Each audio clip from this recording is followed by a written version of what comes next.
Salut les mecs. Alors aujourd'hui on va parler de quelque chose de très spécial, ce moment gênant où une œuvre prétend avoir un univers riche, profond et cohérent, et effectivement le moment assez fatidique où tu réalises qu'en fait c'est juste un plateau Ikea monté avec 3 vis manquantes et une promesse brisée de l'or. Et cette œuvre, bien évidemment, c'est Solo Leveling, parce que oui, sur le papier, le monde de Solo Leveling semble solide.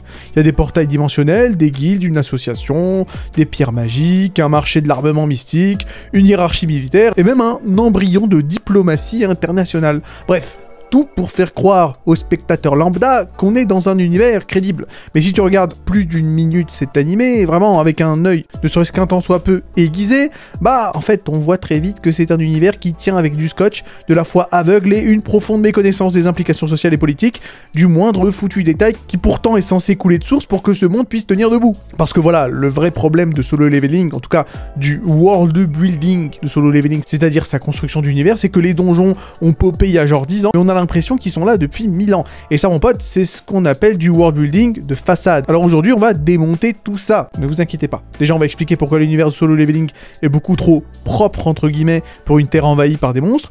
Comment ce monde aurait vraiment dû se péter la gueule dans le chaos, ou au contraire se transformer en société ultra rigide façon dystopie orwellienne. Et surtout, pourquoi le fait que tout continue comme si de rien n'était est l'une des plus grandes absurdités de la série Solo Leveling. Alors sans plus attendre, c'est parti. Alors déjà, on va remettre les choses dans leur contexte. Des portails interdimensionnels s'ouvrent, des créatures mythologiques en sortent, et des gens normaux développent des pouvoirs surnaturels. Et pour finir, ces portails doivent régulièrement être nettoyés, sous peine de libérer des hordes de monstres qui peuvent raser les villes. Donc forcément, quand tu lis ça ou quand tu regardes ça, ça dépend si vous regardez l'anime ou si vous lisez le webtoon, à quoi vous vous attendez? Forcément à des rues désertes, à des couvre-feux, à des milices privées, à une économie en lambeaux, à des gouvernements qui paniquent et des gens qui deviennent fous, j'imagine. On s'attend à ça, mais non. Dans Solo Leveling, la société fonctionne encore mieux qu'avant. Les gens vont au boulot, font leurs courses, regardent les news tranquillement, pendant qu'un golem démoniaque réduit une école en poussière à 10 minutes de là à peine. C'est comme si la terreur surnaturelle qui provenait effectivement de ces portails, avait été absorbé comme une grève de la SNCF. C'est juste un petit désagrément au final, mais rien de grave, on s'adapte. Ce qui est complètement stupide. En fait, les réactions du public sont peut-être un peu trop bien huilées pour être crédible, parce que, ok, Solo Leveling fait semblant d'avoir pensé à tout, avec des guildes privées, une association de hunters, des industries d'équipements magiques, des évaluations de rang et même une politique internationale vaguement évoquée, mais tu sens que tout ça est juste balancé à la va-vite pour donner l'illusion d'un monde riche, parce que dès que tu réfléchis une seconde, tu te rends compte que rien de tout ça n'a la moindre profondeur. Vous allez me demander un exemple, je suppose. Ouais. Évidemment, j'en ai plein dans ma besace. Déjà, il y a des chasseurs capables de détruire des bâtiments en un claquement de doigts. Et pourtant, il n'existe ni brigade anti-hunter, ni protocole d'urgence crédible. Pas de gendarmerie magique, pas de milice gouvernementale, même la moindre série de super-héros sur Netflix fait mieux en termes de gestion de crise. Imaginez ça IRL. Un mec peut exploser littéralement ton quartier juste parce qu'il aime pas ta tête, et tu penses vraiment que le gouvernement pourrait laisser ça aux mains de milices privées pour gérer tout ça? Même pas en rêve, les gars. En fait, Solo Leveling, c'est l'illusion du progrès. C'est une société post-magique qui ressemble en fait trop à la nôtre pour être ne serait-ce qu'un peu crédible. Et c'est ça le plus gros paradoxe. Le monde de Solo Leveling a changé, mais pas trop et pas assez en fait. On a des portails, de la magie, des créatures d'un autre monde et pourtant les voitures sont les mêmes, les métros sont toujours en retard, les gouvernements sont encore là, les supermarchés vendent encore du tofu en promo et surtout personne n'a l'air si choqué que ça. Non mais excusez-moi les gars, là on parle de révolution ontologique, pas juste un événement un peu chiant à gérer. On parle de l'arrivée d'un élément totalement irrationnel, imprévisible, destructeur, qui remet en question tout ce qu'on connaît, la science, la médecine, la hiérarchie du pouvoir, la notion même de sécurité. Et pourtant, les gens vivent comme si de rien n'était, juste avec des hunters en bonus comme un DLC de la société capitaliste. C'est comme si dans Gears of War tu voyais des Carrefour et des Auchan encore debout. Non, il y a juste Marcus Phoenix, son pote d'homme et un cargo éventuellement dans Gears of War 3 et c'est tout ce qui reste en fait. Finalement, toute la société s'est effondrée, j'ai envie de dire, oui, c'est comme ça qu'on écrit effectivement l'émergence d'une nouvelle race de monstres qui débarque sur Terre. Malheureusement, Solo Leveling, c'est pas ça. Encore une fois, ce monde aurait dû exploser en 2 secondes, parce que soyons sérieux 2 minutes. L'apparition des portails aurait dû provoquer l'effondrement complet de l'ordre social, exactement comme Gears of War par exemple. Et pas dans 10 ans, en 10 jours maximum. Parce que, encore une fois, si vous voulez un autre exemple concret, un chasseur de rang S peut tuer une armée entière s'il éternue de travers. Et tu penses vraiment qu'il est possible de laisser ces gens signer un contrat chez Eugene Construction sans aucun encadrement de l'État, sans aucun comité éthique, sans aucun contrôle militaire, sans même un suivi psychologique obligatoire? Dans la vraie vie, un type avec un pouvoir de destruction massif est appelé arme de dissuasion nucléaire, menace nationale, ou au moins agent très surveillé, et pas nouvel employé du mois chez Monstres et compagnie. Et c'est ça qui rend le world building de Solo Leveling si faible et si peu crédible. On veut te vendre un monde post-apocalyptique stylisé, mais il te le sert avec la logique d'un décor de sitcom. Et encore, on n'a pas parlé de la magie, des armes et surtout du QI de tous ces personnages qui clairement est sous vide intersidéral. Parce que dans l'univers de Solo Leveling, les donjons sont remplis de pierres magiques ultra puissantes. On parle de cristaux d'énergie capables d'alimenter des sorts, des enchantements, des objets magiques, bref, une source d'énergie qui ferait pleurer EDF, clairement. Et donc forcément tu te dis, bah c'est génial, les humains vont forcément utiliser ça pour faire des armes révolutionnaires, des hôpitaux magiques, des voitures qui volent ou au moins des grippins à mana. Enfin je sais pas, non. Bah non en fait. Non, non, non et non. Visiblement, on préfère garder ça à l'ancienne. Des épées, des haches, des casques en cuir enchantés et des baguettes de soins qui brillent mollement comme des bâtons de glow stick. Parce que la magie, c'est sérieux, hein. Faudrait surtout pas la moderniser. Parce que, quand même, l'énergie magique, c'est potentiellement révolutionnaire, à tout le moins, mais malheureusement dans Solo Leveling, bah, c'est exploité comme en 1327. Et on en arrive à la première aberration magique, c'est que les outils et les armes, encore une fois je l'ai déjà dit, sont toujours des objets médiévaux, même dans un monde où des ingénieurs pourraient littéralement infuser de la mana dans une ogive tactique. Je veux dire, ok, tu veux creuser un donjon, bah pas de problème, tu prends une pioche magique en fer forgé comme un nain dans Skyrim. Mais pourquoi ? Pourquoi ne pas fabriquer des marteaux-piqueurs enchantés, des perceuses à mana, des exosquelettes magiques pour les mineurs? Et pourtant, on a des artisans magiciens, on a des ingénieurs, on a des scientifiques dans ce monde. On a tout pour faire exploser l'innovation technologique. Mais tout le monde préfère apparemment continuer à se battre à l'épée, même contre des golems géants à ce stade. C'est plus du world building, c'est du roleplay en fait. Et autre question, où sont les armes à feu magiques? On te dit dans l'histoire que pour blesser les créatures du donjon, il faut que l'arme contienne de la mana, très bien, mais alors pourquoi personne ne crée de balles enchantées, de fusils à essence magique ou même de railgun infusés? On parle d'une société qui a déjà intégré les artefacts magiques dans son économie. Il existe un marché noir des trafics d'objets enchantés, des salles d'entraînement avec détection de mana, mais personne n'a pensé à faire une mitrailleuse magique. Tu vas me dire que, ok, c'est parce que seuls les éveillés peuvent manipuler la mana, mais d'accord, mais alors donc, une pioche peut être enchantée, une dague peut l'être également, mais une arme à feu? Non, trop moderne, désolé. Quelqu'un peut m'expliquer la logique derrière ça? Sans utiliser des mots comme équilibre scénaristique, parce que ça ressemble surtout à « on veut que les mecs se battent à l'épée, alors ta technologie moderne, bah tu la fous sous le tapis ». Bah des mecs, non, la cohérence scénaristique, ça se passe pas comme ça et ça marche pas comme ça. Mais attendez, c'est même pas fini, parce que on va parler un instant de la médecine magique, ou plutôt de son absence totale, parce qu'on a une soigneuse ultra talentueuse, évidemment Jory, hein, best girl, évidemment, enfin best girl, au vu du reste des filles...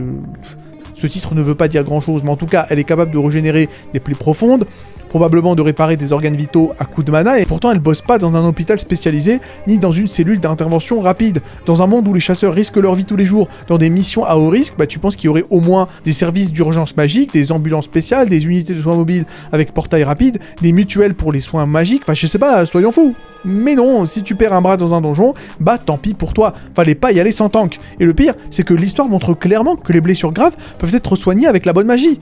Mais alors, donc, où est l'infrastructure? Ah oui, bah elle n'existe pas, parce que ça casserait l'attention du héros qui souffre en silence. Donc en résumé, le monde de Solo Leveling a accès à une source d'énergie inépuisable, peut littéralement créer des objets magiques personnalisés, mais refuse de sortir du modèle économique de la guilde moyenâgeuse avec ses potions éclatées, ses pioches, et ses healers freelance et ses sacs à dos en cuir plus 3. C'est pas du world building, c'est une reconstitution médiévale avec budget CGI. Et maintenant, parlons de l'État, hein, ce spectateur qui regarde les portails s'ouvrir avec un café à la main et en regardant Netflix. Enfin, les gars, soyons sérieux, 2 minutes. T'es président d'un pays. Un matin, tu te réveilles et on t'annonce que des portails interdimensionnels apparaissent partout dans le monde, vomissant des créatures capables de pulvériser des tanks et de raser des quartiers entiers. Bon alors, qu'est-ce que tu fais? T'as deux options. Soit tu déclares la loi martiale immédiate, tu mets tout le pays sous quarantaine magique, et nationalises toutes les guildes, tu mobilises l'armée et tu crées une cellule d'urgence dédiée, donc ça c'est l'option A. Mais alors, quelle est l'option B? Bah tu vas juste laisser des mecs avec des épées gérer ça. Voilà, ils ont ouvert une salle, donc bah ça devrait aller. Et visiblement, Solo Leveling a choisi l'option B. Et c'est là qu'on passe officiellement d'une série d'actions fantastiques stylées à fiction économique la plus absurde du siècle, clairement. Parce que dans Solo Leveling, la gestion des portails est confiée à des entreprises privées, des guildes, des types avec un logo, un site internet et parfois une mascotte, qu'on a de la chance. Mais est-ce que vous savez ce que ça veut dire? Ça veut dire que des sociétés commerciales gèrent des menaces existentielles, comme si c'était de la livraison de colis Amazon. Et l'État, il observe. Il recrute même moins bien qu'eux, en fait. Les meilleurs hunters vont dans le privé, là où il y a des primes, du prestige et des avantages en nature, genre des appartements luxueux et quelques tickets resto éventuellement, mais encore une fois...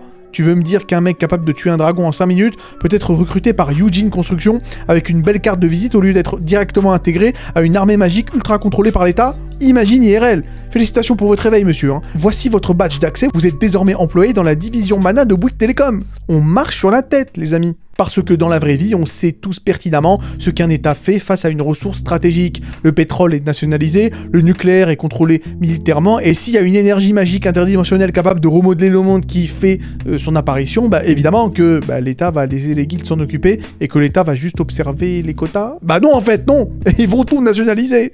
Sérieusement, si demain tu trouves un minerai capable de soigner toutes les maladies, tu crois qu'on va te laisser le vendre sur Etsy? Non, les gars. Non.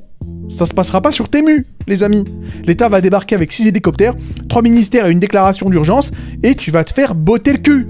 C'est tout ce qui va se passer. Alors pourquoi dans Solo Leveling, les pierres magiques, les artefacts, les portails, les monstres et les gens surpuissants sont tous gérés comme une PME de province italienne? Tu vas me dire, ok, mais l'association des hunters existe. Non, mais oui, ok, d'accord, mais c'est une sorte de pôle emploi pour gens cheatés. Ils font des classements, des évaluations, parfois des réunions, et c'est à peu près tout. Parce qu'en termes de contrôle effectif, c'est l'équivalent de Disneyland, les amis. Et vous savez, ce qui manque par-dessus tout, c'est la surveillance. Les hunters entrent dans les portails avec des armes, des pouvoirs destructeurs et aucun témoin extérieur, et ils peuvent tuer, voler, saboter une mission et revenir en disant tout s'est bien passé, on a juste perdu 2 mecs dans un éboulement, voici 3 pierres, c'est tout ce qu'il y avait, j'aurais craché, croix bois, croix de fer, quoi. Et bien sûr, personne ne vérifie, personne n'enquête, pas de boîte noire magique, pas de GoPro à mana, rien du tout. Tu meurs dans un donjon, c'est ton problème. Ton équipe revient amputée, pas grave, ils ont rempli le formulaire 382-C A38, défaut de tank, motif imprévu, et puis on s'étonne que la corruption explose dans le monde de Solo Leveling, et qu'un certain Jinou fasse des trucs totalement hors radar pendant 150 chapitres, sans que personne ne se pose de questions,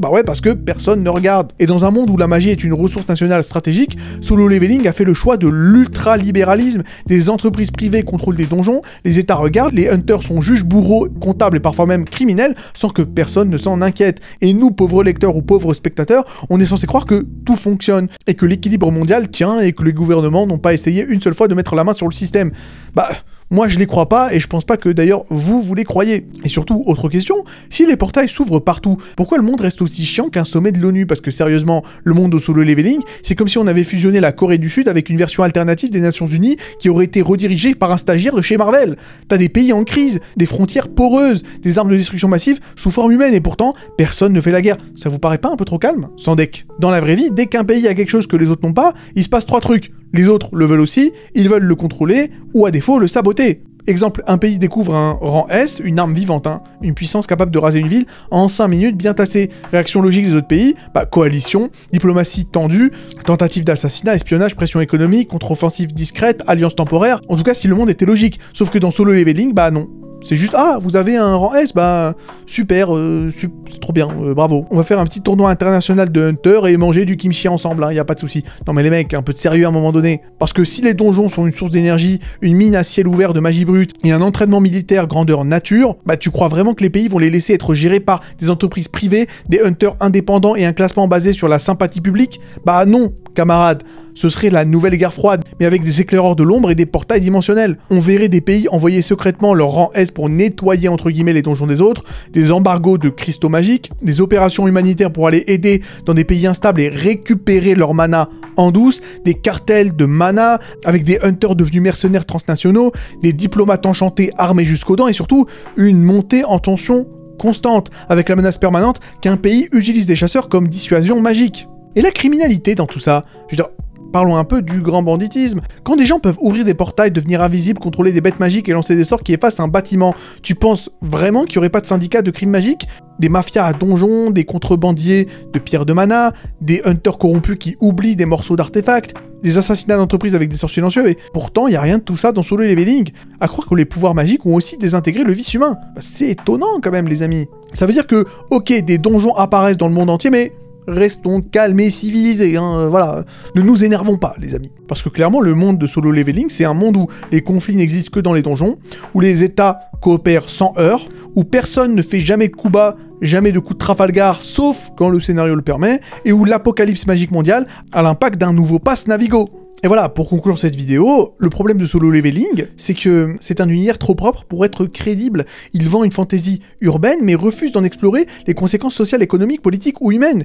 Il veut les donjons, les monstres, la magie et des hunters super sexy, mais pas la panique, pas le désordre, pas la transformation radicale de la société qui devrait arriver avec ça. Et ça, c'est la définition même d'un univers en carton, stylé en apparence, vide à l'intérieur. Un vrai bon world building, c'est pas juste balancer quelques termes techniques et dire que le monde s'est adapté, c'est montrer comment il s'est transformé, à quel prix, et avec quelle douleur, et avec quel problème, avec quel sacrifice, et surtout, quelles en sont les conséquences pour ceux qui y vivent.